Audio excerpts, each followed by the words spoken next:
Halo semuanya.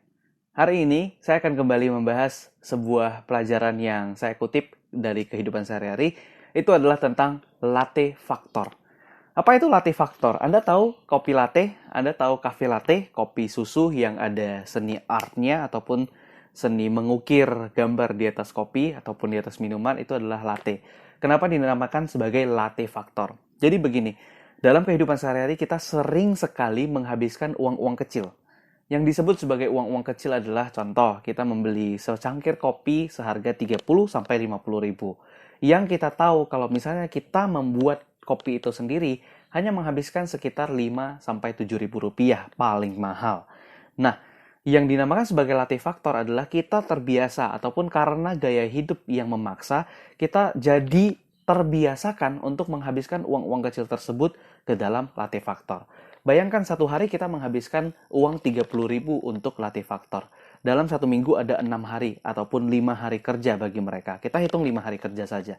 Dalam satu bulan ada 20 hari kerja. Dan bagi mereka yang terbiasa untuk minum latte setiap hari, latte kemasan setiap hari, maka 30 ribu dikali 5 adalah 150 ribu. 150 ribu dikalikan 4 minggu bekerja itu adalah 600 ribu. Bayangkan, 600 ribu itu udah uang yang sungguh besar bagi kita. Mungkin sudah berapa persen dari penghasilan kita. Kalau penghasilan kita satu bulan 6 juta, itu sudah 10% loh dari penghasilan kita. Hanya untuk latte factor. Bukan hanya kopi. Kalau ada yang bilang, saya nggak minum kopi kok, dan saya minum latte-nya nggak setiap hari, seminggu satu kali. Oke, kita katakan satu minggu sekali. Satu minggu sekali 30 ribu, kali 4 minggu itu udah 120 ribu. 120 ribu sudah cukup untuk catering satu minggu. Catering makan siang satu minggu itu udah cukup banget. 120 ribu. Bayangkan, bukan hanya latte seperti yang tadi saya bilang. Kita menghabiskan uang untuk contohnya pulsa, kuota, subscription untuk seperti di beberapa media sosial yang membutuhkan berbayar untuk berlangganan, streaming musik, streaming video, streaming film, yang kita tanpa sadari uang-uang kecil itu yang terasa kecil bagi kita kalau kita kumpulkan akan banyak. Berapa biaya berlangganan aplikasi streaming musik per bulannya? Sebut saja, mungkin ada yang 50 ribu, ada yang 60 ribu, bahkan ada yang 120 ribu. Bayangkan 60 ribu dikali 1 tahun, dikali 12, itu sudah 720 ribu. 720 ribu sih sudah bisa membeli ataupun mengalokasikan hal yang lain yang lebih penting daripada streaming musik.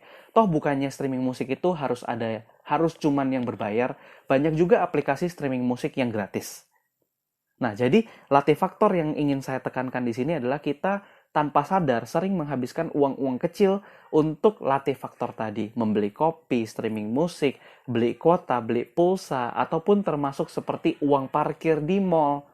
Nah, hal-hal seperti ini yang tidak awalnya kita tidak terbiasa menghabiskan uang dalam jumlah besar, tapi karena jumlahnya kecil dan kita merasa itu kecil, lama-kelamaan jumlahnya akan besar. Bayangkan kalau uang yang kita habiskan kita alokasikan untuk kesenangan sesaat tadi, kita alihkan ke media investasi yang lain, contohnya seperti menabung reksadana, menabung saham, ataupun misalnya kita belikan emas. Kan sekarang kalau lewat beberapa marketplace kita sudah bisa beli emas walaupun nominalnya nggak harus 1 gram.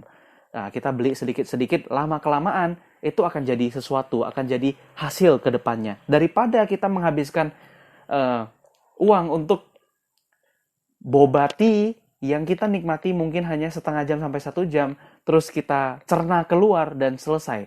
Yang kita dapat hanya kesenangan sesaat, di post di story, orang kelihatan keren. Intinya adalah bukan kelihatan keren, tapi menjadi keren. Bukan kelihatan kaya, tapi menjadi kaya. Jadi pergunakan uang kita dengan bijak, pilah-pilah penghasilan kita, dan siapkan. Jangan gunakan latte factor terlalu sering. See you, bye-bye.